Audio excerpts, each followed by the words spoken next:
Mezzo franco svizzero.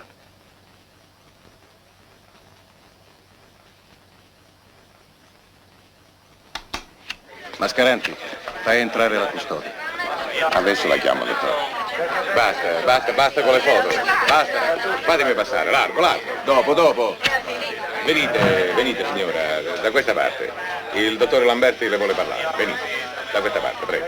Via, basta. A che ora cominciano le lezioni? Alle 7, ma qualcuno dei ragazzi arriva dopo le 8. E che genere di ragazzi sono? Non sono l'uni come gli altri. Sa, li raccolgono gli assistenti sociali. Li trovano tra le famiglie povere, tra Piazzale Loreto e Lambrate. Dicono che non devono giocare ai biliardini e te li portano qua. Sono tutti delinquenti. Non vengono ad imparare, ma solo a far casino. Un pomeriggio si portarono 2 di quelle. E se non c'ero io... La maestra la facevano ammattire. Non erano mica ragazzi con la voglia di studiare. Venivano solo qui a perdere tempo perché obbligati. Ad aspettare che tiri sera per ritrovarsi tutti quanti dopo a fare le porcherie. Quella volta delle puttane, avvisai il commissariato. Venne un agente e sa che mi disse: io li butterei tutti nel cesso e tirerei la catena. Ma la legge dice di istruirli e allora devono venire a scuola. A scuola, sì, ad ammazzare. E... Loro hanno ammazzato la povera maestra e la polizia dopo li ha messi dentro. Ma intanto quella disgraziata è morta, perché la legge dice che bisogna istruirli. È possibile che con tutto quello che è successo voi non abbiate sentito niente? Erano tutti ubriachi. Abbiamo trovato una bottiglia vuota di anice lattescente a 85 gradi. Tutti asseriscono di non aver commesso niente e che a sventrare e a stuprare la maestra sono stati gli altri. Li abbiamo beccati tutti. Erano nelle loro case o nei bar che di solito frequentano. Abbiamo anche controllato il registro dell'uccisa, commissario, e i presenti erano quelli. La custode della scuola ha testimoniato di averli visti entrare ed uscire tutti. Ha detto che li conta sempre. Adesso ve li illustro. Lei, signorina, mi corregga pure se sbaglio, la prego. Le presento il commissario Lamberti, la signorina Ussero, Livia Ussero, assistente sociale della zona. Via qua. Chi ha portato l'Anice in classe? Ah, questa è una cosa che non sono riuscito a sapere. Sembra addirittura che a un certo momento si sia materializzato nell'aula. Beh, qualcuno lo avrà portato per fare lo spiritoso. Poi un sorso tu, uno io, e si sono scatenati. Ed è successo quello che è successo. L'Anice lattescente è il liquore più potente del mondo, 85 gradi. Ciò significa che se un ragazzo ci si inumidisce la lingua, parte. Sì, anche un buon bevitore con un sorso si ubriaca. Vero, dottore? Sì, certo. Questo potente superalcolico scatena un forte eretismo psichico, brucia il sistema nervoso e fa partire verso il mondo della violenza e della follia. Avete detto che li avete arrestati tutti in casa e nei bar. Qualcuno a letto, qualcuno mentre stava cenando. Così, tranquillamente, dopo lo scempio che avevano fatto di quella poverina. Beh, in un primo momento mi sono meravigliata anch'io, ma poi quando ho conosciuto gli effetti dell'Anice lattescente ho capito che erano tutti ubriachi a 85 gradi. Posso interrogarli subito? Ma certo che puoi. Dottor Lamberti, vorrei conferire con lei. Riguardo al delitto? No, ma... Allora ci vediamo domani. Signorina, riferirò il nostro colloquio, stia tranquilla. Ora, signori, vi prego di lasciarci soli. Buonasera.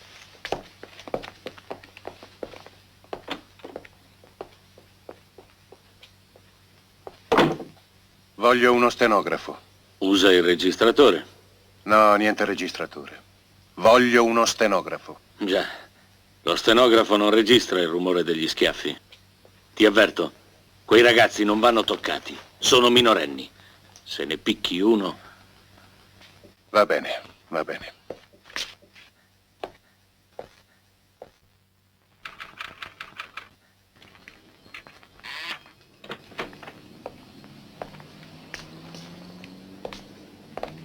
Dai, dai, muovete. Vate a sedere là. Sì.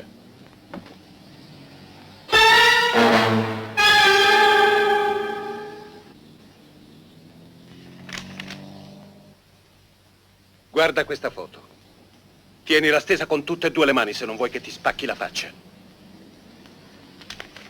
Posa la foto lì davanti a te e continua a guardarla mentre ti interrogo. Ecco, bravo. Ora, prima di interrogarti, devo farti un piccolo discorsetto. Tu ti senti molto sicuro non solo perché hai 13 anni, ma soprattutto perché sei tubercoloso. Io purtroppo non posso spaccarti la faccia come ho detto prima, ma posso fare di peggio. Tu sai bene che finisci il riformatorio comunque vada, e allora io ti dico questo. Se mi rispondi bene, ti raccomando a quelli del Beccaria, altrimenti ti faccio passare guai seri. Guardi che il Beccaria non è un posto come mi vuol far credere lei. Non è una prigione. È soltanto un istituto di rieducazione. L'ho visto alla televisione, lì ci si sta bene. Va bene, d'accordo. Il Beccaria è come dici tu.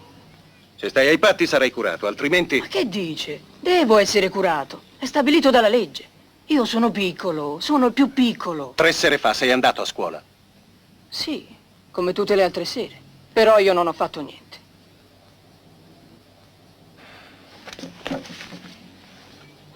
Sì, lo so, Carletto. Lo so che non hai fatto niente. Vuoi assaggiare? Ti fa passare il sonno. Oh, no, è troppo forte. Come fai a sapere che è troppo forte? L'hai già assaggiato? Io no, ma si vede che è roba forte. E da che cosa lo vedi? Ma dalla bottiglia, è come quella della grappa. Potrebbe anche essere una qualsiasi bottiglia di sciroppo di mandorle. Su, assaggia. No, non posso, mi fa troppo male. Quella sera me l'hanno fatto bere per forza, se no... Io non ti costringerò a berlo con la forza. Mi accontento che tu lo annusi. È questo il liquore che ti hanno fatto bere a scuola? Rispondi. Sì. Bravo. Ogni tanto sai dire anche la verità. Non voltarti. Non voltarti e continua a guardare la foto che hai davanti. Ma come può un ragazzo della tua età restare impassibile davanti a una foto come quella? Un ragazzo della tua età dovrebbe mettersi a urlare, a vomitare, vedendo la sua maestra ridotta a quel modo. Mi senti? E non voltarti, rispondi senza voltarti. Non mi volto. Non ho fatto niente io! Io non c'entro, l'ho già detto! Non voltarti!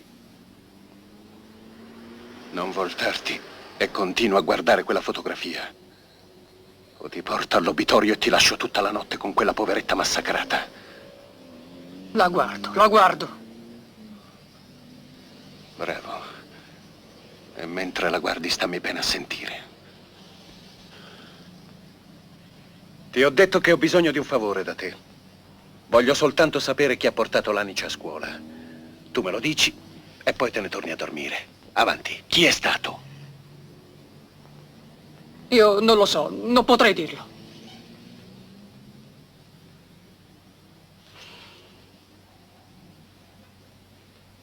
Rifletti prima di dire fesserie.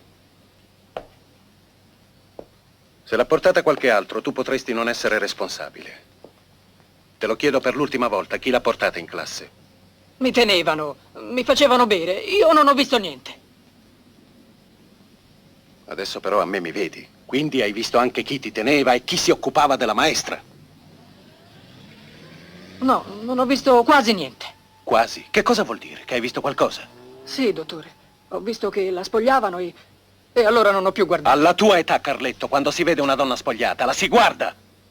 Le assicuro che avevo paura. Quando ho visto che le hanno messo un fazzoletto in bocca per non farla gridare, non ho più guardato. Chi le metteva il fazzoletto? Beh, io non lo so. Io non... Chi? Chi? Non lo so, dottore, non vorrei sbagliare. Mi sembrava che fosse Fiorello. Sì, Fiorello. Vuoi dire Fiorello Grassi? Sì, dottore. Vediamo.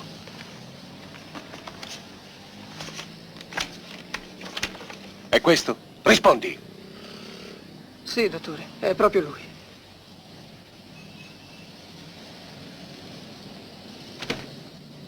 Fiorello Grassi è l'unico pulito in mezzo a voi. Tu vuoi buttare la colpa su di lui per salvare tutti gli altri. È la verità. È venuto dentro in classe e ci ha detto che aveva portato una cosetta da bere intanto che arrivava la maestra. Proprio lui, non ti sbagli. Fiorello Grassi, proprio lui. E perché non l'hai detto al primo interrogatorio? Perché non me l'hanno domandato. No! Te lo hanno domandato! Ti hanno domandato chi ha portato la bottiglia in classe. E tu hai risposto che non sapevi niente di niente, che non avevi visto niente di niente!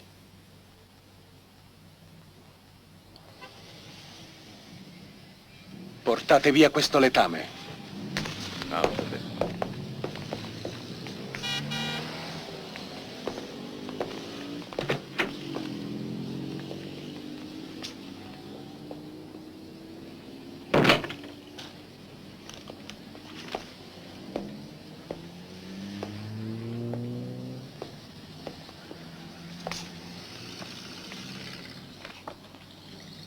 Dopo il più giovane vediamo il più marcio. Sì. Portami su questo Verino Verini. Vado subito, dottore. Padre in carcere, 3 anni di riformatorio.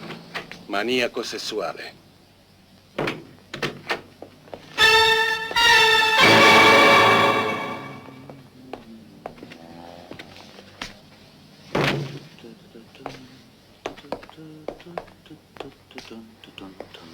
Siediti.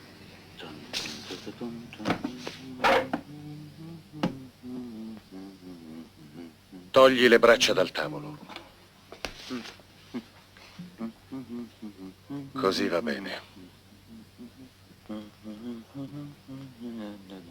Ti chiami Verino Verini, hai 16 anni e sei stato 3 anni in riformatorio. A me in riformatorio mi ci hanno portato per forza. I motivi non li ho saputi mai. I motivi sono sempre gli stessi. Atti osceni in luoghi pubblici. E che significa? Significa che ti hanno sorpreso mentre ti spogliavi in presenza di donne e di bambine. Nelle strade, nei giardini e alla finestra di casa tua. Ti risulta tutto questo? No, i bravi ragazzi come me non fanno quelle cose. Sono stati i poliziotti a inventare tutto per rovinarmi. E perché i poliziotti avrebbero voluto rovinare uno come te? Perché la polizia è cattiva e vuol fare del male a tutti, anche ai bravi ragazzi. Perché tu sei un bravo ragazzo. I miei compagni mi chiamano il vecchio, ma certo in confronto a lei sono ancora un ragazzo. Non dico poi in confronto a quel pensionato lì, perché non è vero? E va bene, bravo ragazzo. Non sei una pattumiera come risulta qui. Che vuol dire pattumiera? Io sono un bravo ragazzo, lo deve dire al giudice. Se veramente sei un bravo ragazzo, io ti faccio una domanda. Una sola. e poi ti mando a dormire. Perché a quest'ora i bravi ragazzi dormono, d'accordo? Infatti io ho sonno, proprio perché sono un ragazzo per bene. Bene, bravo ragazzo. La domanda è questa. Chi ha portato la bottiglia di anice in classe? Anice? La bottiglia di anice? Ma quale bottiglia di anice? Io non lo so mica.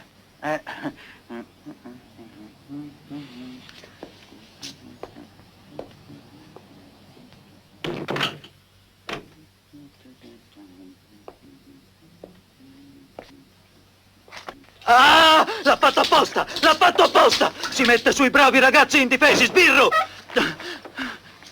Non sono stato io, bravo ragazzo. È stata la mia mano. Fermo! Sta fermo! Sta fermo al tuo posto! Non mi muovo. Allora, chi ha portato la bottiglia dell'anice in classe? Forse l'anice l'avevi dimenticato, ma adesso che c'hai l'odore sotto il naso, cerca di fare un piccolo sforzo, bravo ragazzo. Ricordatelo! Sì, adesso mi ricordo. Che cosa ti ricordi? È stato lui. Lui chi? L'ho visto entrare con la bottiglia in mano. Sì, era lui, Fiorello Grassi.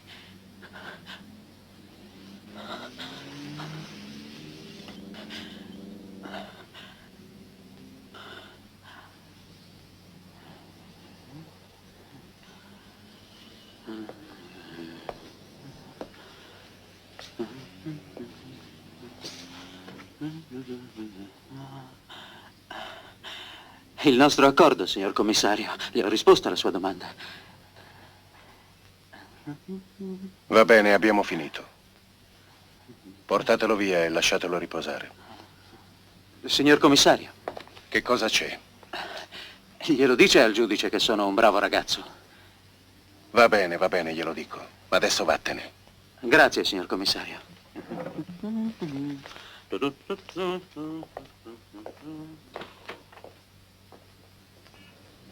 Posso aprire la finestra? Non si respira più con questa puzza d'anice. No.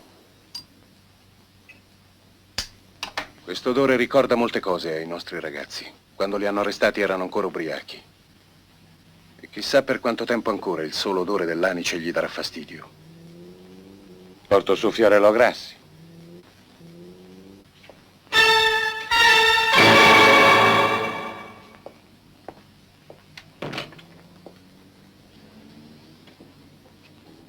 Siediti, anche se per terra è un po' bagnato.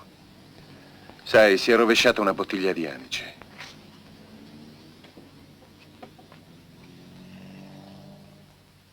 La tua scheda parla di uno che usa il coltello contro tutti. Lo dicono solo perché sono slavo. Sono un montenegrino. E i montenegrini usano il coltello come da voi lo usano tutti quanti i meridionali. È un modo di dire, commissario. Per te è un modo di fare. Raccontami che cosa hai fatto in classe quella sera. Io non ho proprio niente da raccontare. Io non ho fatto niente, chiaro? Non c'entro con quel che è successo, non ho guardato neppure.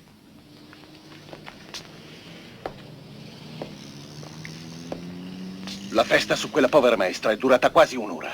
E tu non puoi venire qui a raccontarmi che sei stato un'ora con la faccia contro il muro! Io non ho visto niente né sentito niente. Mi hanno obbligato. Mi hanno obbligato. Erano in tanti. Mi mettevano la bottiglia in bocca e mi dicevano: bevi, bevi.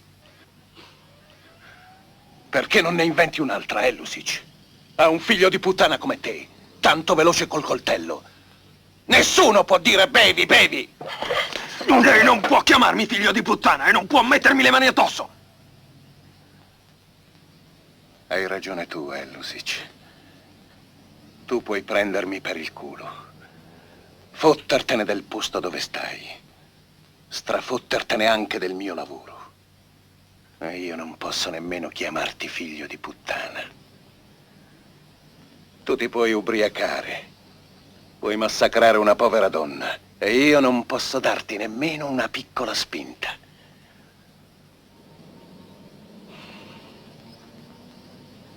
Ti chiedo scusa se sono stato troppo scortese con te. Portatelo via!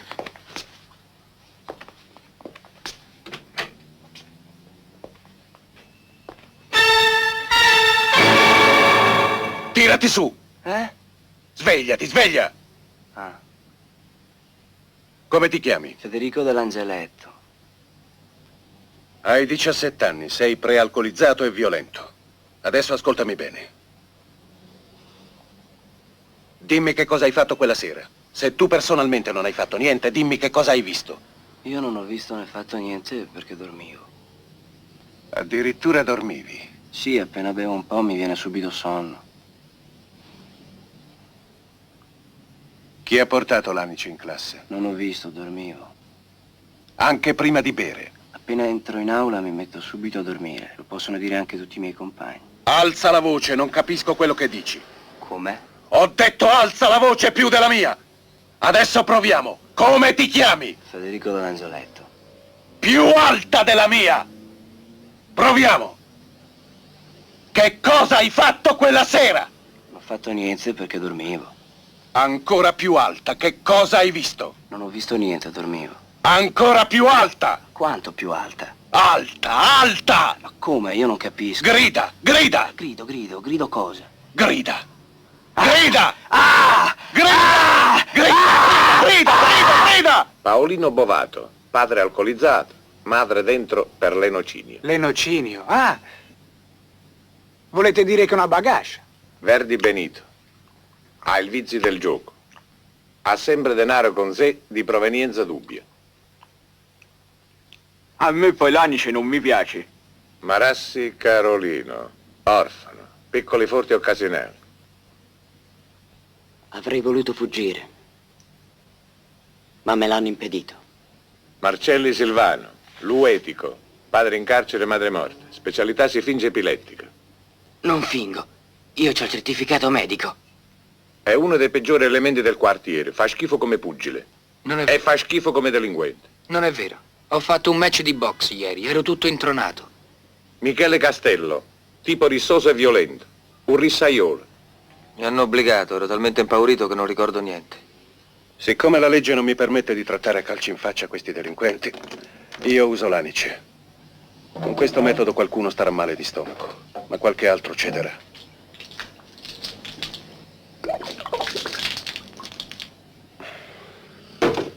Portami su Fiorello Grassi. Siediti lì.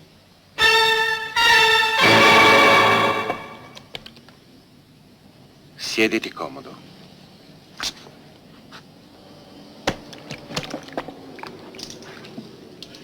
Metti i piedi sul bagnato.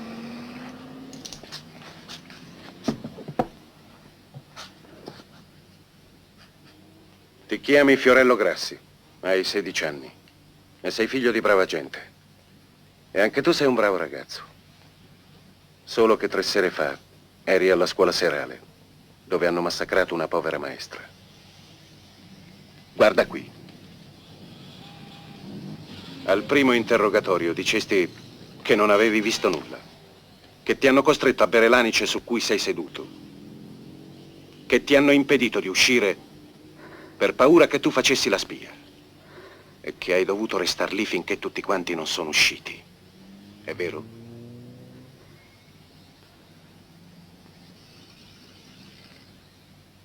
Quando ti faccio una domanda, voglio una risposta. Io non ho visto e non ho fatto nulla. Mi hanno anche picchiato, perché non volevo fare come loro. Va bene, Fiorello. Ma ci sono diversi tuoi compagni che dicono che sei stato tu a portare la bottiglia di Anice in classe. Lo sapevo, che avrebbero dato la colpa a me. Ne ero certo.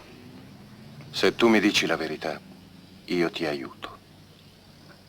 Tu hai detto un momento fa che eri certo che i tuoi compagni ti avrebbero accusato. Perché? Perché eri certo?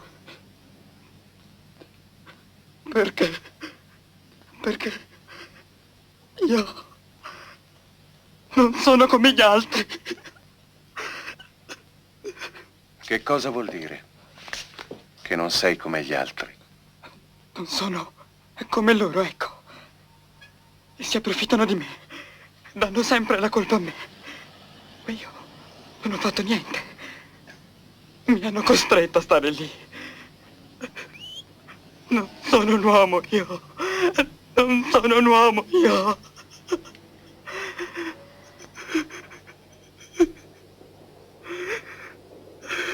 Su, vieni.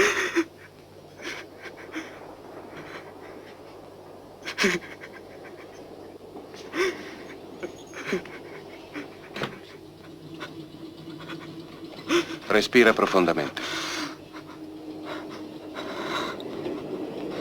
Vuoi una sigaretta? No, grazie. Un caffè? No. Raccontami che cosa è successo quella sera, Fiorello. No, non faccio la spia. Devi capire che cosa significa in un caso come questo non fare la spia.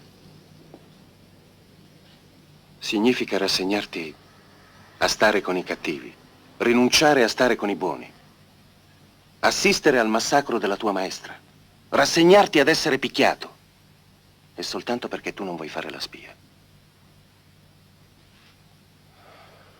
Se qualcuno un giorno ammazzasse tua madre, tua sorella, tu non dici niente perché non vuoi fare la spia. E la tua povera maestra era come tua madre, come tua sorella. Voleva solo aiutarti, insegnarti qualcosa. Non certo per lo stipendio che le davano, ma solo per affetto e civiltà, verso di te. E verso tutti voi che l'avete massacrata, uccisa e torturata. Però a te quello che importa è che nessuno ti chiami spia.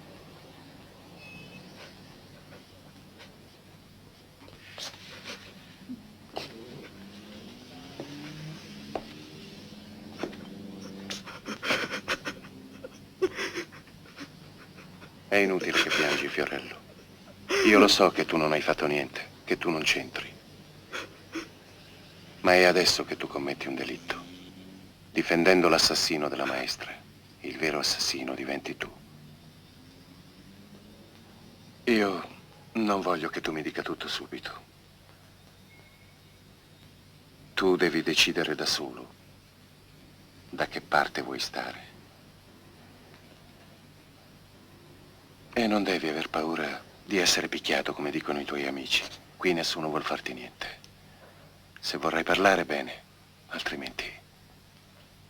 Ma tu devi decidere da solo, secondo la tua coscienza. Non faccio la spia io. Tu farai quello che hai voglia di fare. Tornatene a dormire adesso. Se deciderai di parlare, fammelo sapere in qualsiasi momento. Non faccio la spia, io.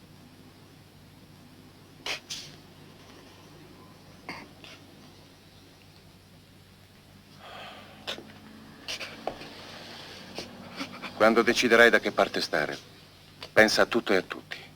Ai tuoi genitori, alla tua maestra. Ci rivediamo nel pomeriggio, così firmo gli interrogatori. Bene, dottore. Ritorno qua fra un paio d'ore. No, fatti una bella dormita. Ti faccio chiamare io.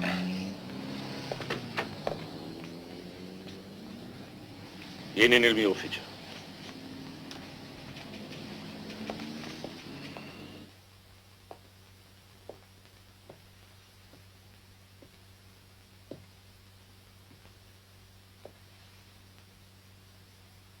Mi hanno detto che non hai toccato un capello a nessuno, ma che hai fatto di peggio. Li hai moralmente seviziati con ogni genere di minacce e hai umiliato la loro personalità umana innaffiandoli con quell'anice lattescente. Non ridere perché non scherzo. Voglio vedere che fine facciamo tutte e due se la magistratura lo viene a sapere. Sono stanco. Ho passato tutta la notte in mezzo alla melma. Adesso me ne vado a casa a dormire. Fra un paio d'ore verrà il giudice istruttore. Consegno a lui i ragazzi e basta. Ah, comodo. Non voglio fare una brutta fine solo perché tu puoi perdere la pazienza. Non ho torto un capello a quei ragazzi. Va bene, vai pure a riposare. Lasciameli interrogare ancora. Credo di capire. La teoria generale è che questi ragazzi, una sera, hanno portato dell'anice, bevuto, perso il controllo e fatto quello che hanno fatto. Se noi accettiamo questa versione, la loro versione, i ragazzi si faranno 1 anno o 2 al massimo di riformatorio. E le attenuanti le avrebbero, minore età, stato di ebbrezza alcolica, eccetera, eccetera. E a te che te ne importa di quanto gli danno? Sono affari che riguardano la magistratura. Li vuoi all'ergastolo? No, non tutti.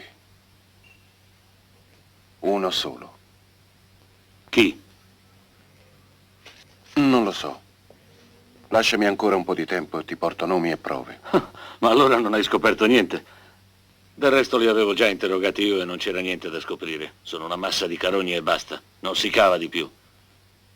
Io ho cavato qualcosa di più. La maggior parte dei ragazzi mi ha detto le stesse cose che ha detto a te. Ma uno mi ha detto qualcosa di più. Chi? E che cosa ha detto? Fiorello Grassi è un invertito. Che raffinatezza. E allora? Allora questo mi serve a stabilire che qualcuno non ha partecipato al massacro. Dato che un invertito può essere innocente dello stupro. E poi? Se non ha partecipato al massacro, vuol dire che non era d'accordo con gli altri. Non è detto. Lui però dice che non fa la spia. È ovvio, se no appena si ritrova con gli altri in carcere gli fanno la pelle. Ma io sono Succede, sicurissimo che parlerà. Poi c'è un'altra cosa molto importante. Quale? La loro linea di difesa è concordata. E il tempo di concordarla l'hanno avuto. Hanno fatto lo scempio e sono andati a casa. Poi lì si sono fatti pescare tutti. Ora rifletti bene. Se non fossero stati tutti d'accordo, dopo un simile brutale assassinio, sarebbero fuggiti tutti, o in gruppi o da soli, perché sapevano benissimo che la polizia, una volta scoperto il cadavere, sarebbe andata a cercarli. I casi sono due. O erano organizzati prima, o addirittura hanno organizzato il tutto ancora prima di commettere il delitto. Allora, uno li domina e ha concordato prima il delitto, oppure li ha istruiti come comportarsi dopo. In ogni caso, uno di loro ha responsabilità ben maggiori. Voglio dire di più. L'organizzatore è una mente criminale tale che non può beccarsi 1 anno o al massimo 2 di riformatorio e poi fuori. Allora cosa vorresti fare? Devo interrogarli ancora. Se il giudice istruttore li manda al Beccaria, la verità non viene più fuori. E il vero assassino di quella povera maestra rimane impunito. Il che risponde esattamente a quanto lui ha programmato. Che cosa dovrei fare, secondo te? Il nostro compito finisce qui. Non lo so. Ma i ragazzi devono restare in questura. Vedrai, in 2 o 3 giorni qualcuno parla. Ricordati che esiste un codice di procedura. L'importante è scoprire. Va bene, d'accordo. Chiederò una proroga. 3 giorni ti bastano? Spero di sì. D'accordo. Se li ottengo te lo farò sapere. Per adesso vai a riposare. Grazie.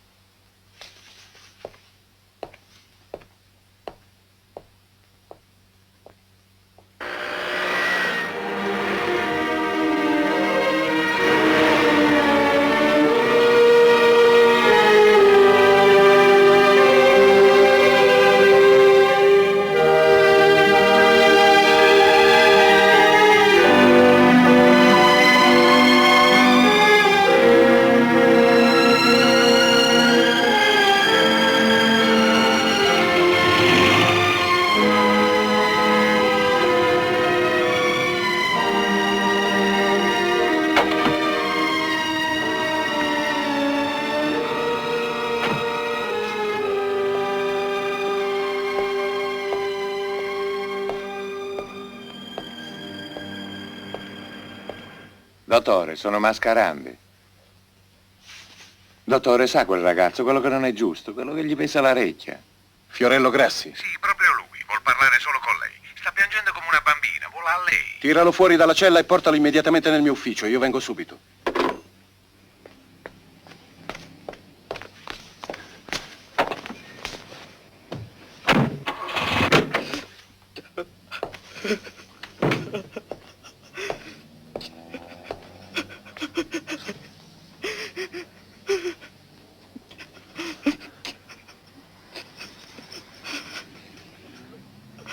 Sei troppo agitato. Se non ti senti di parlare non importa, io non ti obbligo.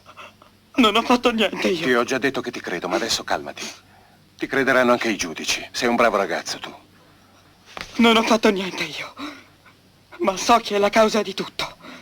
So chi è stata la causa. Stata? No, non lo dico. Ho già detto troppo io. Hai detto stata? Una donna? Nessuna donna, nessun uomo. È tutta colpa mia quello che è successo. Tutta colpa mia. Se non c'ero, se io non esistevo, non succedeva. Hai portato tu l'Anici in classe? No! Hai messo tu il fazzoletto in bocca alla maestra? No, no, no! Mi tenevano. Volevano che guardassi. Chi? Tutti. Un nome. A turno. Hai detto che è stata una donna? No! Non ho detto che è stata una donna. Sono un vigliacco, una spia. Sì, sono una spia. È stata una donna. No, non è stata una donna. No, non dica più niente. Piuttosto mi ammazzo. Sì, mi ammazza, mi ammazza, mi ammazza.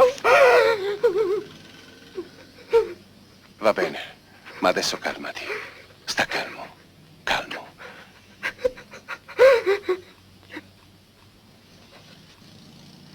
Va bene. Non grido più. Ma non dico più niente. Perché se no appena posso mi spacco la testa contro il muro. D'accordo, ma stai calmo. Io non voglio sapere più niente. Non ti chiedo più niente. Adesso ti faccio mandare in infermeria. Lì ti daranno un calmante e ti cureranno. Non mandarmi tra i miei compagni. Se sanno che ho parlato, quelli mi ammazzano peggio di come hanno fatto con la maestra. Sta tranquillo. Ti proteggeremo noi. Portalo in infermeria. E non mandarlo con tutti gli altri finché non te lo ordinerò io. Va bene, dottore.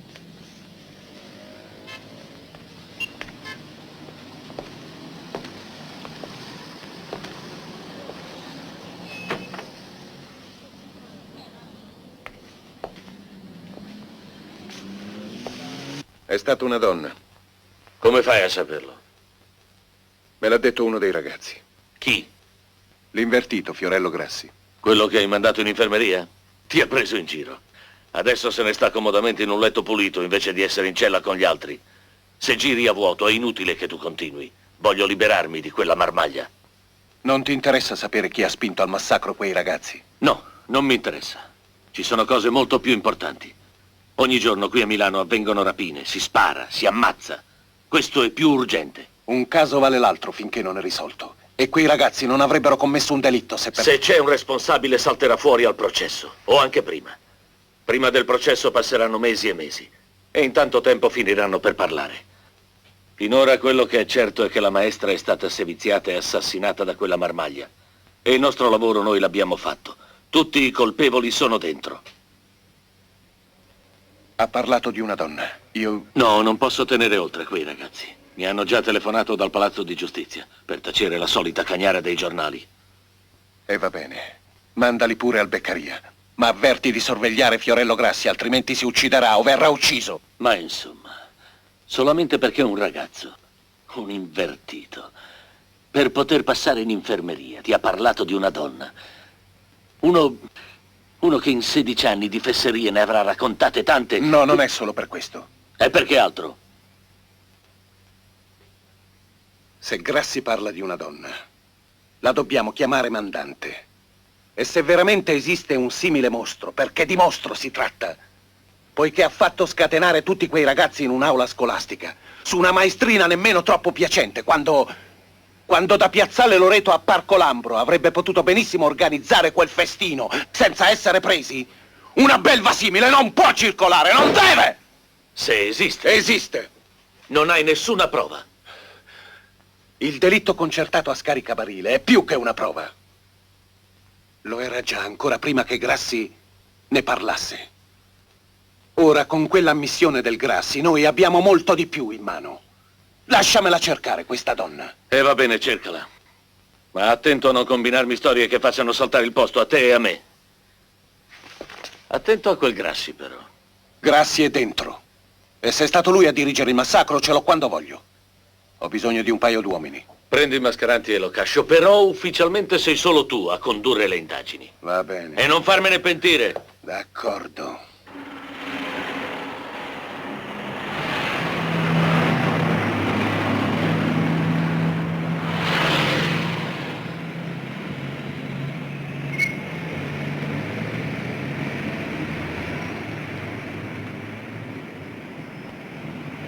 Secondo lei, che li conosce molto bene, chi è il peggiore di tutti? Come posso dire chi è il peggiore? Sono tutti uno peggio dell'altro. Eppure sono tutti Senta, recuperabili. signorina, c'è sempre qualcuno peggio di un altro e lei può dirmelo. No, non è così. Non esiste uno peggiore. Lei non conosce quei ragazzi né altri di qui intorno. Non conosce quello che hanno dentro, come vivono, cosa soffrono. Lei è un poliziotto e vede solo le cose che fanno questi ragazzi. Rubano, bevono, giocano d'azzardo, hanno malattie venere, sono tubercolosi, hanno scippi, violenze. Lei vede solo questi fatti, lei non vede quello che avrebbero potuto essere o vorrebbero essere. La polizia non si interessa di tutto questo. Ci siete voi per queste cose. Ma si rende conto di quello che sta dicendo? Viviamo in una società che crea quei tipi di ragazzi. Poi come diaframma mette una come me e la maestra. Cosa crede che possiamo fare? Credo che abbiamo cominciato male il nostro colloquio. Io invece mi ripromettevo molto dal nostro incontro. Mi ascolti, signorina. Io mi sono fatto un'idea. I ragazzi sono stati spinti al delitto da qualcuno che li ha istruiti, o prima o dopo. Tra l'altro i ragazzi ne hanno una gran paura, infatti non lo nominano mai. Perché qualcuno avrebbe avuto interesse a far uccidere così selvaggiamente una povera maestra? Non si sostituisca a me.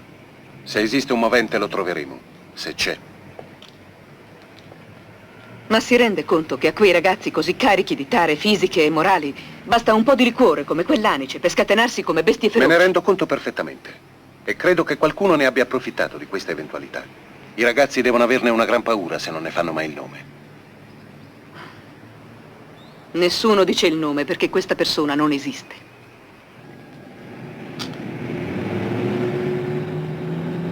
E della povera maestra che cosa può dirmi?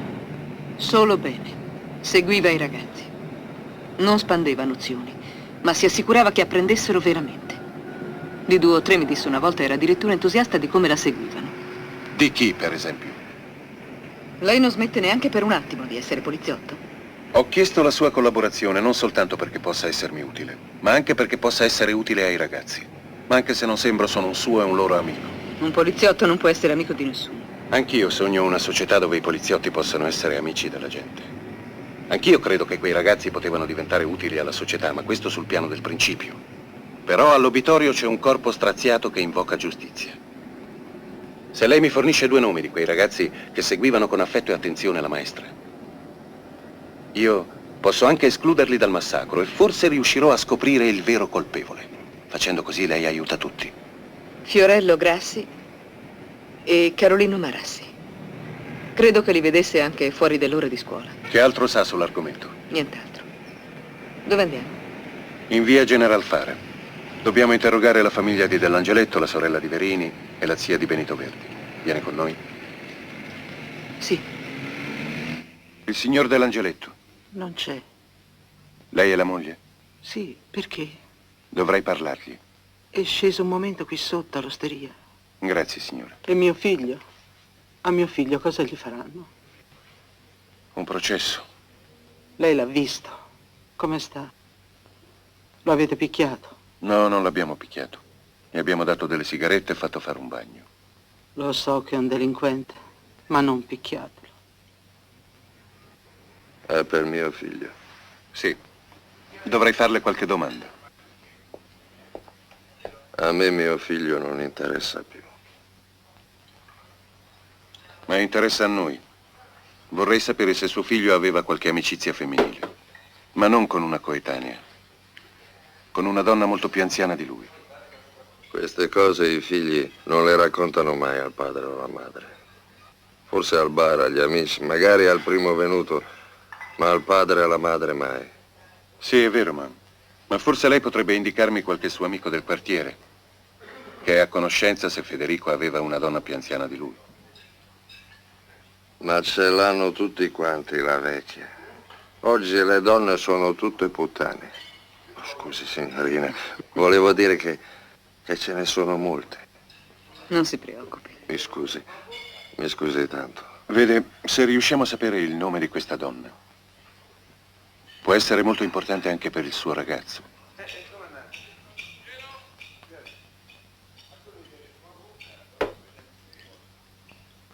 A casa non parlava quasi mai. Veniva, mangiava, rubava qualche soldo quando lo trovava, prendeva roba da vendere e se ne andava. Provi ad andare al circolo più giù. Lì lo conoscono tutti, anche il padrone. Sanno certo molto di più di quello che so io. Grazie. Buongiorno, dottore. Qui veniva spesso un ragazzo, un certo Federico dell'Angeletto, tu lo conosci molto bene. Ne hanno parlato anche i giornali. Veniva qui molto spesso, come quelli lì. Se veniva come quelli, pagava, giocava come tutti. Io che c'entro? Non ho detto che tu c'entri. Io non voglio grandi. Non ne avrai se parli. Li conosci bene quelli? E di Federico che cosa sai? Mi interessa sapere se Federico aveva una relazione con una donna molto più anziana di lui. Tutti ce l'hanno. A me interessa quella di Federico.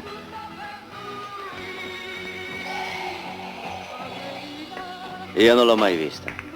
Questo non ha nessuna importanza. Che cosa sai di lei? Neanche il nome so. Particolari? Ah, ricordo una cosa. Federico diceva che la donna era vergine e che voleva mantenersi così. Cioè? Cioè che faceva l'amore in modo da rimanere vergine. E che altro ricordi?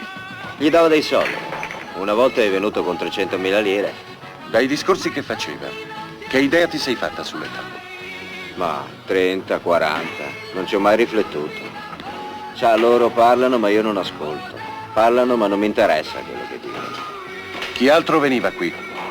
In che senso? Chi altro? Di quelli del massacro. Hai capito benissimo. Beh, nessuno fisso. A trovare Federico veniva uno slavo, ma il nome non glielo saprei dire. Elusic. Elusic?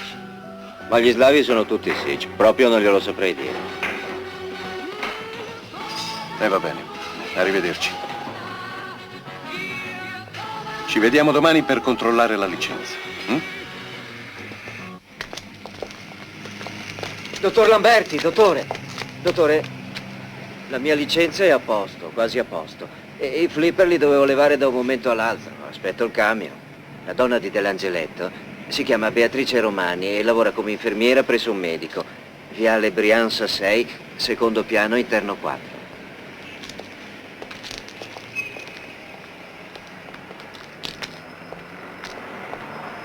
Ho una nuova pista.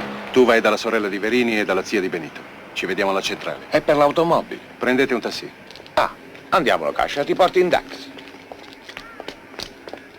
Sei già stufata? Allora viene.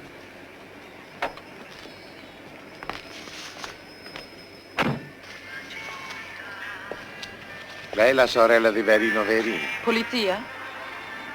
Dovrei farle qualche domanda. Va bene, me le faccio. Si calmi, per favore. Dica pure, brigadiere. Vuol sapere di mio fratello? È uno sporcaccione e un delinquente. Non ho mai saputo come viveva né che cosa faceva. È un porco. Un porco fottuto. La prego, continui. Ma che cosa debbo continuare? Avevo 10 anni quando tentò di violentarmi. La mamma ci aveva lasciati soli e riuscì a salvarmi perché spingendolo finì su una stufa e si bruciò il di dietro. A 13 anni me ne andai a servizio. Se no mia madre mi mandava a battere. Magari erano d'accordo lei e il Verino. Da allora non sono più tornata a casa e non ho più saputo niente né di lui né dei suoi amici. Ma saranno certamente tutti porci e delinquenti. Senta, signorina Romani, noi della polizia ci siamo fatti una certa idea del delitto. Lei non sa se Federico e i suoi amici frequentassero persone adulte? Ah, senz'altro. Guardi, dottore, perché aveva denaro. Aveva tanto denaro e me lo faceva vedere quando io non gliene davo. Sa, tra me e lui, anche se sono ancora signorina... Signorina, Non le ha detto per caso qualche volta la provenienza di quel denaro? Basso contrabbando, furtarelli. Una volta mi raccontò di essere andato fino in Svizzera con un altro suo amico. Un'altra volta poi mi ha raccontato di aver rubato 10 motorini. Oh. Lei conosce il nome di quest'amico? Sì, certo. È con lui per quella disgraziata faccenda successa alla scuola. Ettore Ellusic. Federico si dava un sacco di arie per queste cosette. Quell'altro poi, Continui. a sentir loro quando stavano insieme, sa come sono stupidini i ragazzi. Parlavano di stupefacenti, di droga, di diamanti, di persone in Porsche che li trasportavano alla frontiera. Magari si trattava solo di accendini, di sigarette e di qualche orologino da 3.000 lire. E di questa persona in Porsche non le ha mai precisato niente? Ma io non gli ho mai creduto. Sa, Federico è minorenne, Ettore Ellusic mi sembra anche. Ora, come fanno a entrare in Svizzera 2 minorenni? E poi le persone con la Porsche? Momento. Adesso che ci penso però, c'era un signore, gentile diceva, che gli dava sempre le percentuali giuste. Insomma, certo è che avevano denaro, troppo per dei ragazzini. E di Ellusic? Di Ettore Ellusic, che cosa può dirmi? Beh, più o meno le stesse cose. A sentir lui, viaggiava solo con le macchine dell'ambasciata e aveva addirittura rapporti con la regina di Saba. Ellusic, eh? Sì, un bel ragazzo biondo, un profugo jugoslavo. La sua amica mi ha telefonato 1 o 2 volte per avere notizie su Ellusic. Sparivano sempre insieme, lui e Federico, sicché non ho mai potuto esserle molto utile. La può trovare all'ambasciata. Nadia si chiama.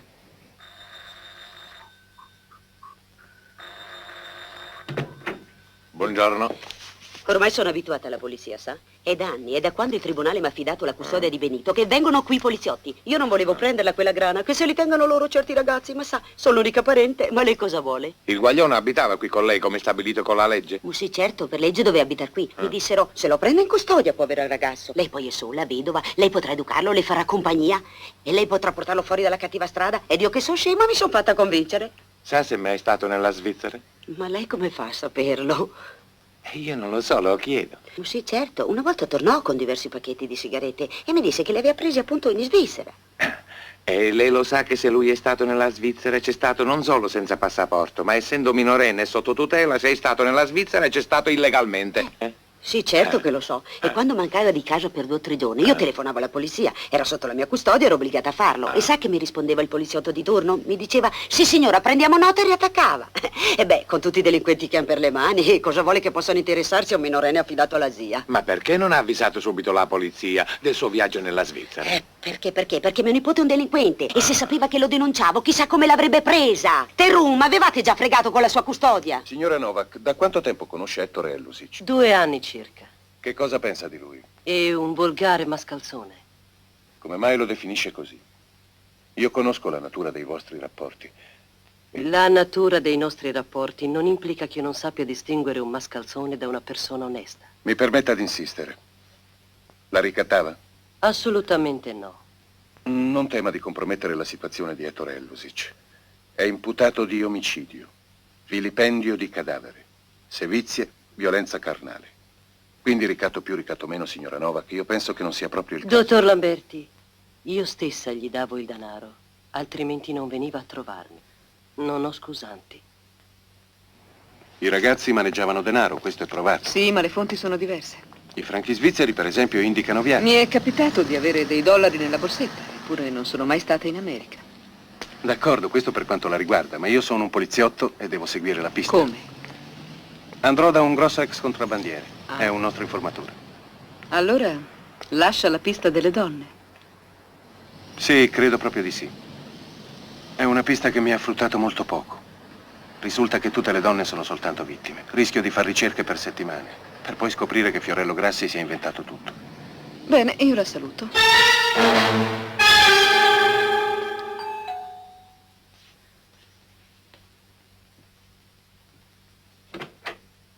Vorrei parlare con Sampero. È in casa? Non si preoccupi, la mia è una visita amichevole. Mi chiami suo marito. Chi è, cara? Ah, a che debbo il piacere della sua visita, dottore? Perdoni mia moglie, ogni volta che viene un poliziotto trema. Le vengono in mente i vecchi tempi. Non riesce a convincersi che ora sono pulito, assolutamente pulito. Vorrei un'informazione, Sampero. Che informazione posso darle? Sono fuori del giro ormai, lei lo sa. Sui vecchi sapevo tutto e tutto ciò che sapevo l'ho già detto. Chi si serve di ragazzini per il contrabbando in Svizzera? Ragazzini? Minorenni. Minorenni? Ai miei tempi mai. Al massimo soltanto per spacciare sigarette. Oggi si va al confine in un'ora in macchina o in motoretta. E uno che abbia iniziativa può fare benissimo quello che dice lei. Ma certo, io non lo so.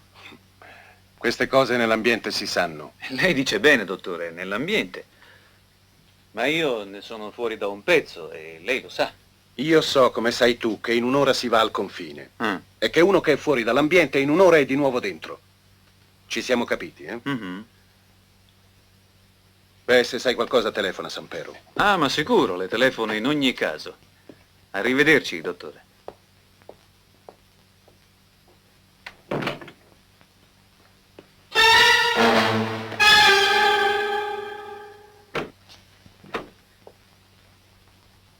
Che cosa è successo? Uno di quei ragazzi si è ucciso, era Albeccaria. È riuscito a scappare sui tetti e si è buttato giù. Chi? Fiorello Grassi. È morto sul colpo. Sei sicuro che si tratta di suicidio o l'hanno buttato?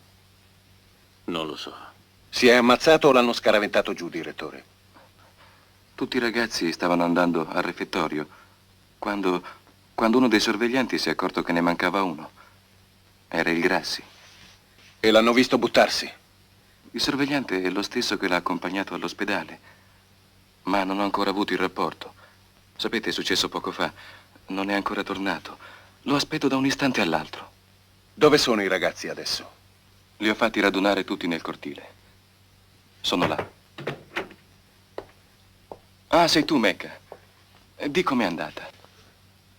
Allora? I ragazzi stavano per entrare in refettorio per la cena quando mi sono accorto che il Grassi Fiorello si stava allontanando. L'ho chiamato e, poiché non mi ha subito ubbidito, sono andato a prenderlo. Allora è scappato. Continui. Io sono sceso in cantina e lui è salito sul tetto. Continui! Quando anch'io sono arrivato sul terrazzo, Fiorello Grassi era già in un punto pericoloso. Appena mi ha visto ha gridato: "Stai lontano, se no mi butto giù". E lei che ha fatto? Sono stato lontano innanzitutto. Ho cercato di parlargli, ma secondo me non mi sentiva neppure. Era stravolto. E così si è buttato giù. Va bene, grazie. Si possono vedere ugualmente i ragazzi. Se le cose sono andate così, io preferirei evitare. Sanno quello che è successo e quindi sono in grande agitazione. Insisto, direttore.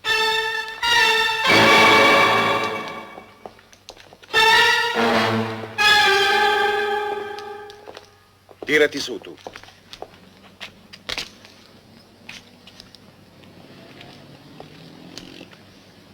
Come ti chiami? Castello Michele. Quanti anni hai? 16. Lo sai cosa è successo a Fiorello Grassi? Sì, ho sentito dire. Che cosa è successo? Si è buttato dal terrazzo. E tu lo sai perché? Io no. E tu come ti chiami? Silvano Marcelli. Quanti anni hai? 16. Lo sai che cosa è successo a Fiorello Grassi? No, non lo sapevo, lo so adesso.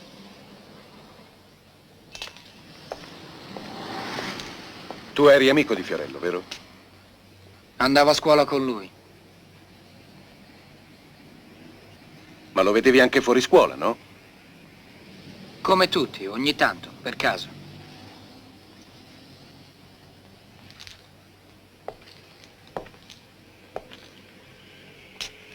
E tu come ti chiami? Carolino Marassi. Quanti anni hai? 16. Lo sai cos'è accaduto al tuo amico Fiorello Grassi? Amico, no. Lui non ci frequentava molto. Si vedeva spesso con la maestra. In che senso? Come? In che senso? Mi hai capito benissimo!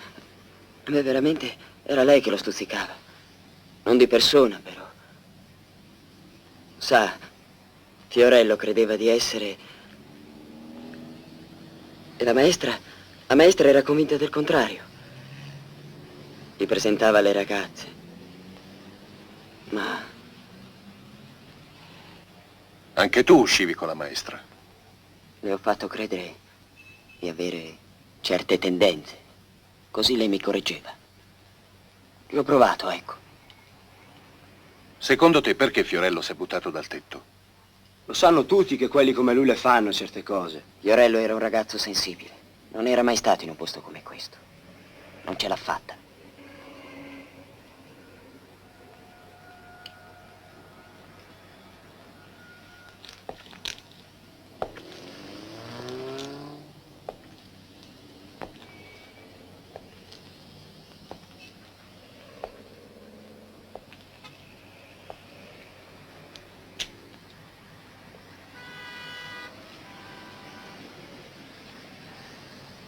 Ascoltate, branco di carogne!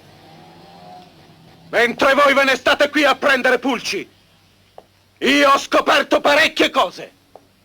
Intanto che siete una banda, che prendete soldi da donne anziane e che andate spesso in Svizzera a fare contrabbando, che chi vi accompagna ha una Porsche.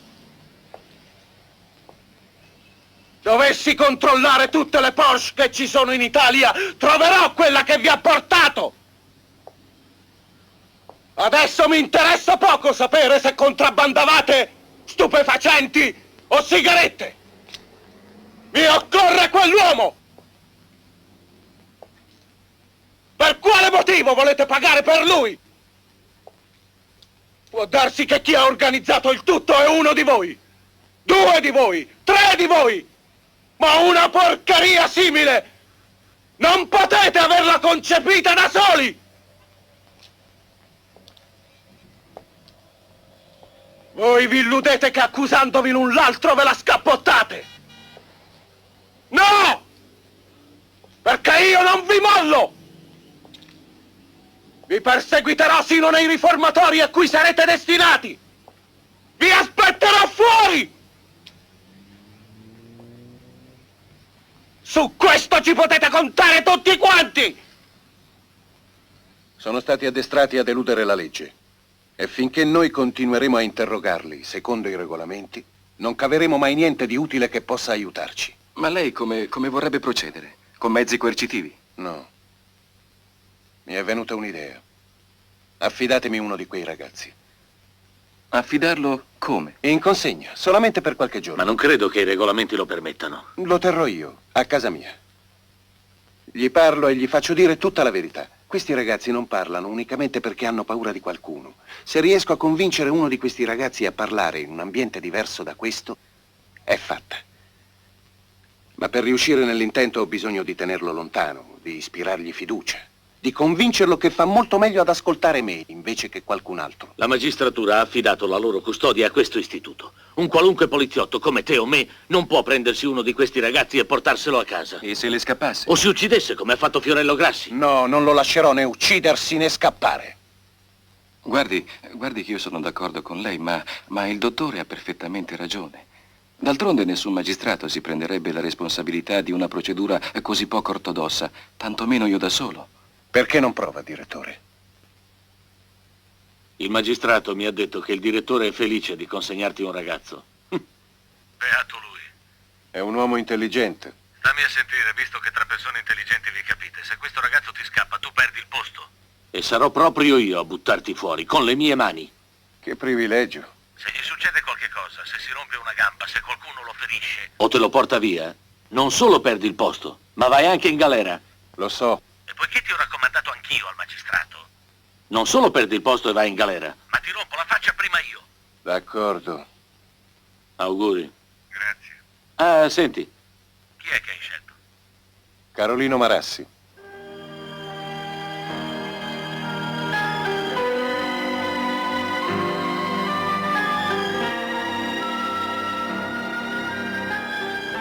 Su, avanti, sali.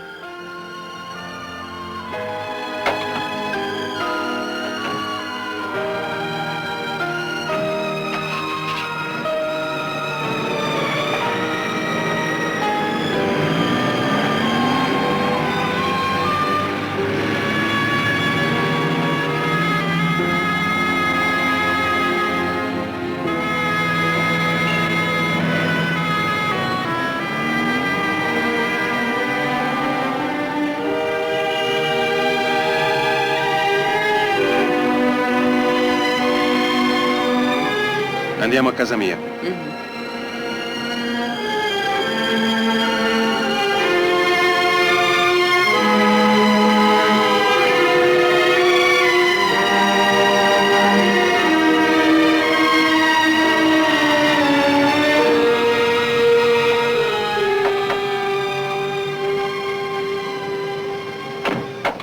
Ci fermiamo un attimo in macelleria.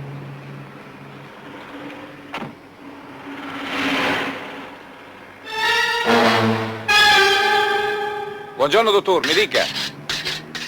3 costate. Va bene. Me le tagli molto alte, eh? Te cosa vuoi? Te, pirla. Lasci stare con me. Ah, bene, scusi. E 3.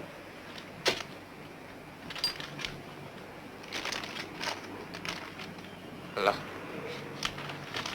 6 etti abbondanti, buon peso, eh? Metta tutto in conto. Va bene, dottore. Andiamo. Ehi, Falchè, ciao.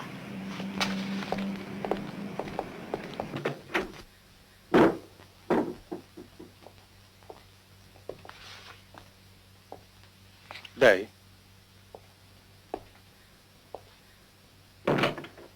Metta pure lì sul tavolo.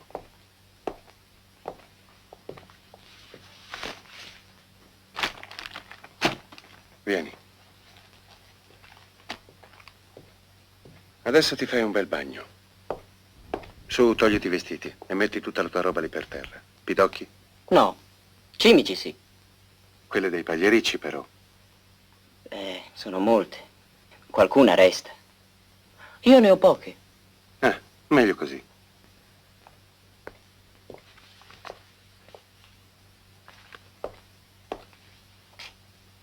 Non ti piace l'acqua? E il sapone ancora meno, eh? Dov'è il sale? Oh! Mangia quante ne vuoi.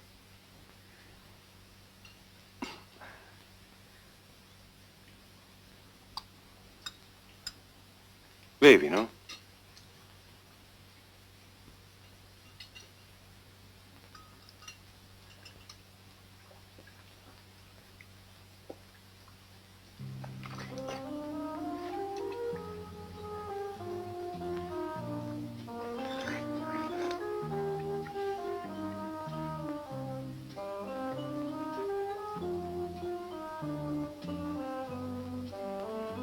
Hai sonno? Certo che ho sonno. Vieni, ti faccio vedere la tua camera.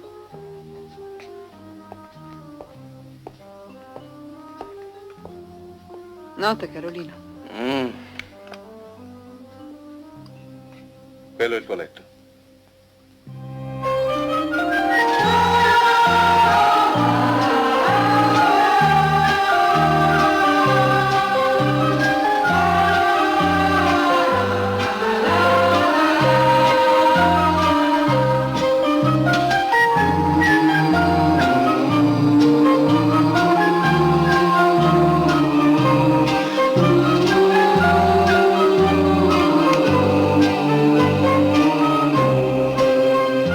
Buongiorno, Carolina.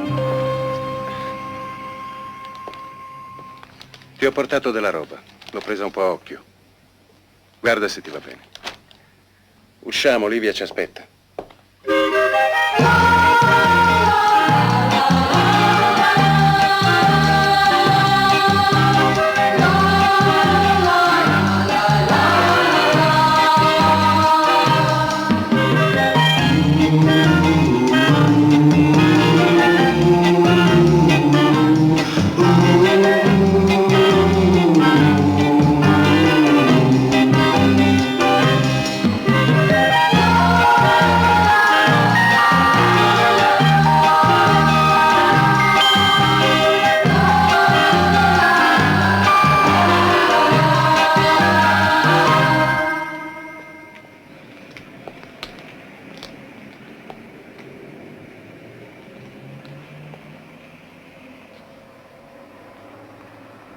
Tu sei mai andato in Svizzera? No, Sai se c'è stato qualche tuo compagno? non lo so.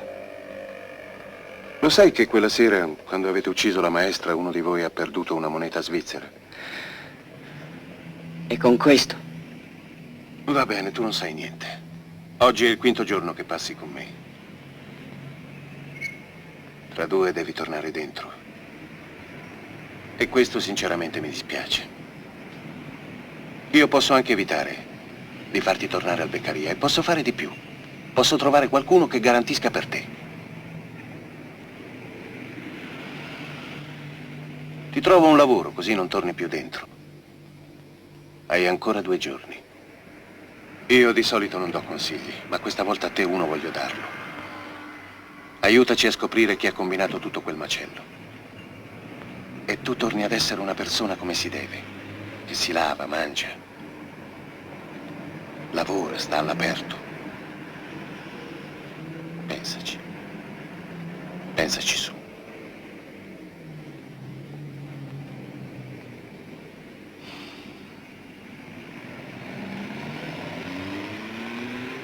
Che facce scure avete. Ho litigato col mio amico. Perché? Non vuole aiutarci. Non vuole dirci nemmeno una parola. Peccato, lo credevo intelligente. È intelligente invece. Non ha preso il vino? No. Vado io. Perché credi che il dottore ti abbia portato via dal Beccaria? Vestito, nutrito, ospitato. Io non ce l'ho con lui. Rispondi alla domanda. Per fregarmi. Questo è quello che puoi credere tu se non rifletti. Non poteva fregarmi in questura. Non ha potuto fregarmi in Beccaria. Va bene. E allora ci ha provato adesso. Ma cercare di dissociarti da un massacro non vuol dire fregarti, come dici tu. Ormai è fatta, signorina. Sì, è vero. Ma perché vuoi pagare per qualche altro? Nessuno pagherà niente. Ho finito le sigarette. Meglio, fuma troppo. Sì, va bene, ma è meglio andarle a prendere per dopo. Carolino, quando hai finito la frutta, mi vai a prendere le sigarette qui sotto.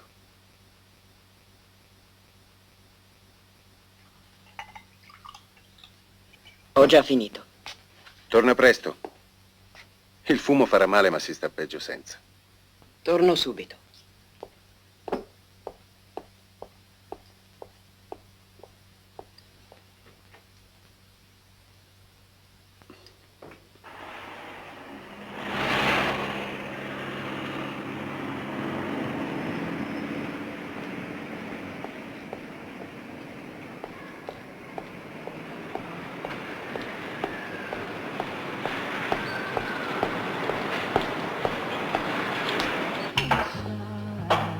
Astor da 10. Una china e un gettone.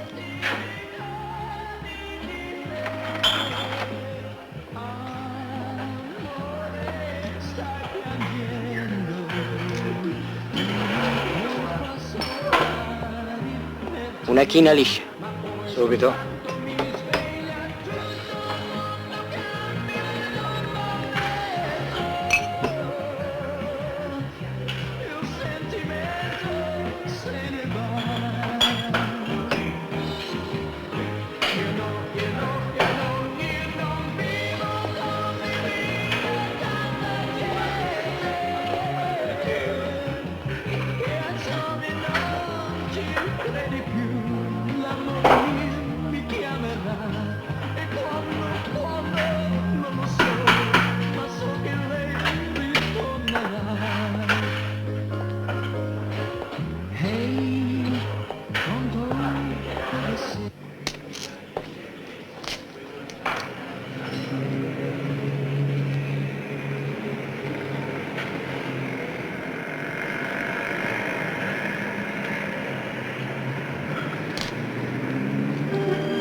Sono Carolino. Chi?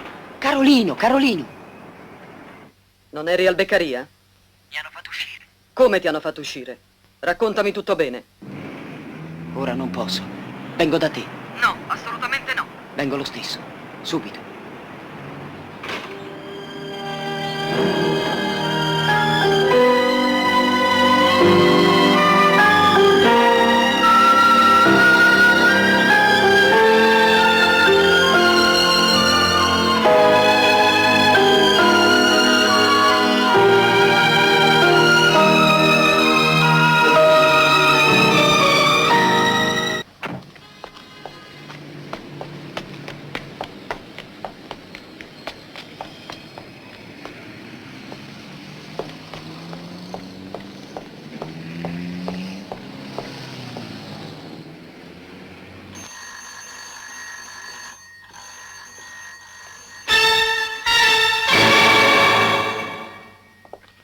Ciao Carolina.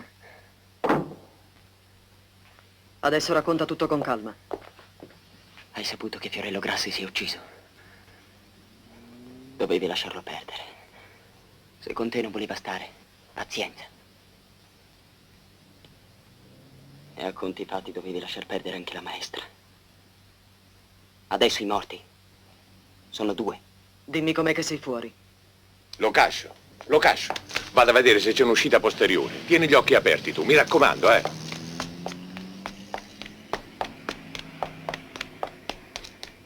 Voleva sapere tutto, ma io non gli ho detto neanche una parola. Mi avrebbe tenuto qualche giorno con lui. Per poi... Non ti è venuto in mente che avrebbero potuto seguirti? E perché? Perché se no non ti lasciavano scappare tanto facilmente. Non sono stupidi. Tu sei scappato e loro ti hanno seguito per vedere dove andavi. Come hai fatto a non capirlo? Avrei potuto fuggire quando volevo in tutti questi giorni. Ogni momento. Appunto.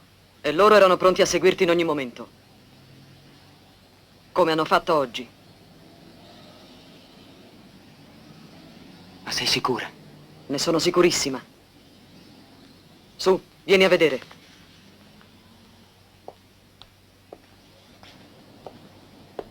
Guarda.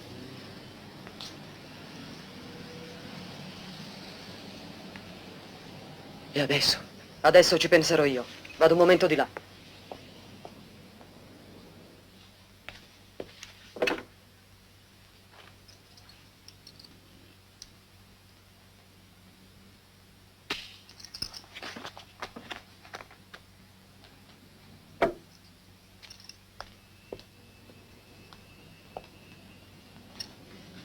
Sta calmo e ti porterò fuori dai guai.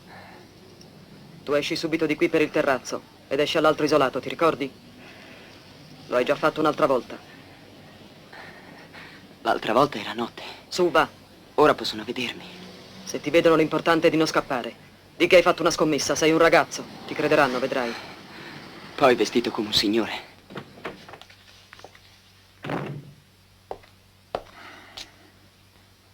Allora? Aspettiamo. Le cose si complicano. E perché? Solo perché devi darmi 20 permessi invece di 1 per poter visitare lo stabile? Perché diamo disturbo? E va bene. Dove si trova quel ragazzo ora? In un palazzo di Piazza Duse? Se per le 9 non è uscito, alla chiusura del portone avrai i permessi.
Ho un mandato, ecco l'autorizzazione.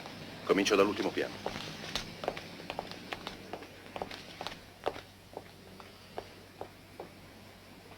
Trovami quel ragazzo. Non dirmi che te lo sei perso. Trovamelo! È fuggito da quella terrazza, non può averlo fatto da nessun'altra parte. Certo la casa è quella. Sì, sì.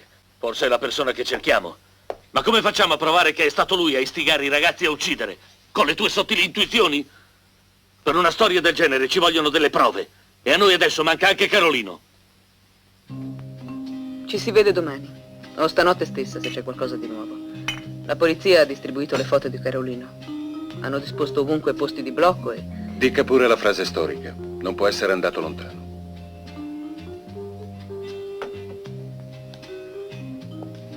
Senti. Fermati qui stanotte. Mi vuole qui con lei solo perché non riuscirà a dormire.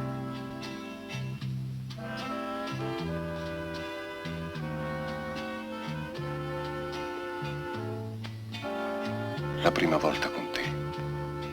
Avrei voluto accadesse diversamente. Per me va bene anche così.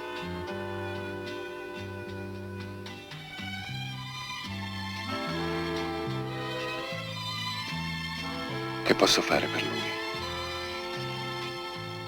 Quando Carolino è salito, devono essersi subito accorti che c'era la polizia. Lo avrà portato in un posto isolato. Non può essere andato lontano. Sa della polizia, dei posti di blocco. Lo avrà portato in un posto che conosce bene, in un posto isolato. E lì lo uccidere. Li ucciderebbe tutti i ragazzi se potesse. E sa che quando sapranno che Carolino era uscito d'accordo con la polizia ed è morto, i ragazzi taceranno più di quanto non abbiano fatto finora. Sarà ancora vivo, Carolino.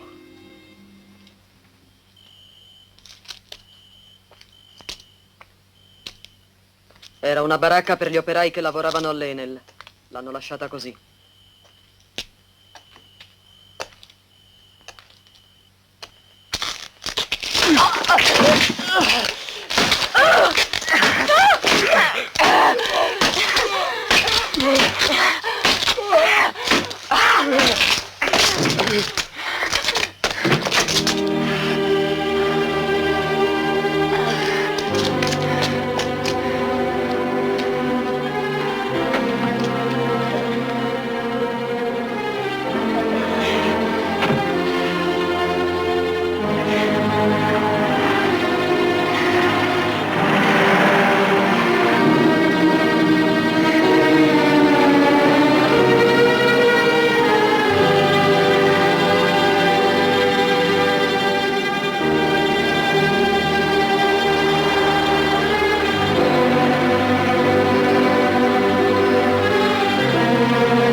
Livia!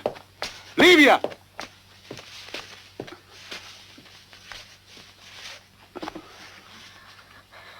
Livia! Telefona per un'ambulanza, presto! Ho sete. Ho sete. Chi è stato? Chi è stato? Lei. Lui.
Chi è stato ad accoltellarti, Carolino? Lei.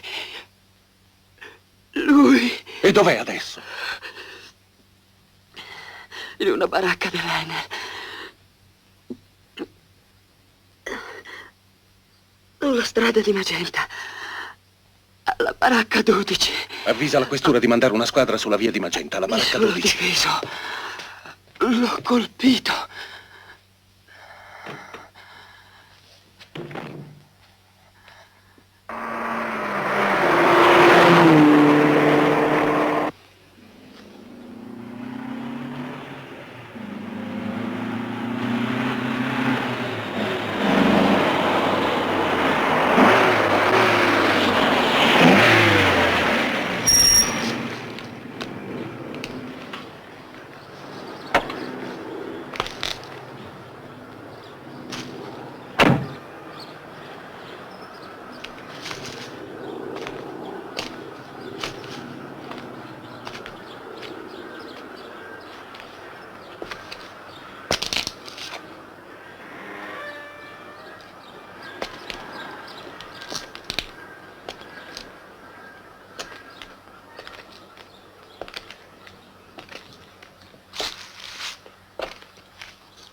Sicché Sampero era nell'aula quella sera. Lui voleva Fiorello Grassi. Aveva saputo dai ragazzi che stava per innamorarsi della maestra. Ebbe paura di perderlo e pensò che ridicolizzando la maestra Fiorello se ne sarebbe allontanato. Non credo volesse ucciderla. Ma poi ci prese gusto. E Carolino? Sta bene, se la caverà. Ma cos'hai? Non sei contento? Di che? Gli avvocati non ci metteranno molto a farlo passare per pazzo. Giacché solamente un pazzo può concepire e commettere un'azione simile. E se la caverà con l'internamento in un manicomio per qualche anno. Poi ricomincerà. Lascia perdere. Non ti compete. Hai ragione, non mi compete. Anche se una povera maestrina resta sottoterra dopo una morte disumana. E tutti quei ragazzi cresceranno ancora più corrotti, dopo la spaventosa lezione di sadismo che quel mostro gli ha impartito. Meno male che me l'hanno tolto dalle mani, altrimenti... Vado dai giornalisti. Sono 2 ore che aspettano.